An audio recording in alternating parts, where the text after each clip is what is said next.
पुण्यातील मंगेशकर हॉस्पिटलवर गेल्या 15 दिवसापासून कुठली कारवाई झाली नाही. फक्त 3 समित्या नेमल्या, त्याचे अहवाल गेलेत मुख्यमंत्र्यांकडे, मात्र त्याच्यावर कुठली कारवाई मात्र होत झालेली नाही. जी मागणी होती गुन्हा दाखल करा ती पण झालेली आजपर्यंत. जर तुम्ही बघितलं तर नुसत्या समित्या केल्या जातात पण त्यातून काही निष्पन्न होत नाही.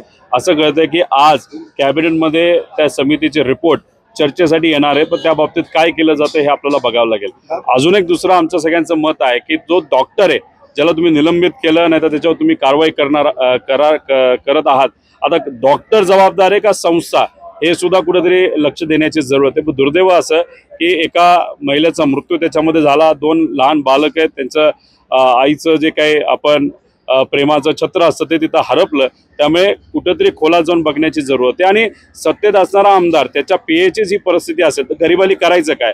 आम्ही अनेक वेळा हा मुद्दा अधिवेशनामध्ये मांडण्याचा प्रयत्न केला आणि फक्त एका संस्थेसाठी नाही तर अख्ख्या महाराष्ट्रामध्ये असणाऱ्या धर्मदायच्या अंतर्गत चालणाऱ्या हॉस्पिटलसाठी, पण तो अजून दुर्दैवाने चर्चेत आलेला नाही. सगळ्याच हॉस्पिटलमध्ये लक्ष देण्याची जरूरत आहे असं आमच्या सगळ्यांचं मत आहे. जवळपास 10 दिवस पेक्षा जास्त कालावधी झालेला आहे. याकडे अर्थात 4 रिपोर्ट येऊन सरकारकडे पडलेत, मात्र गुन्हा दाखल होत नाही.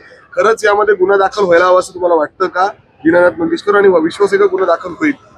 हे बघा, समितीच्या बाबतीत बोलायचं झालं तर फक्त रिपोर्ट दिले जातात, पण या सरकारला एक वेगळ्या प्रकारचा अहंकार आहे. तो अहंकार असा आहे की एवढी मोठी सत्ता आपल्याला मिळाली आहे, एवढे सारे आमदार आपले निवडून आलेले आहेत, काही फरक पडत नाही आम्हाला, अशी कुठेतरी भूमिका सरकार आत्तापर्यंत घेत आलेली आहे.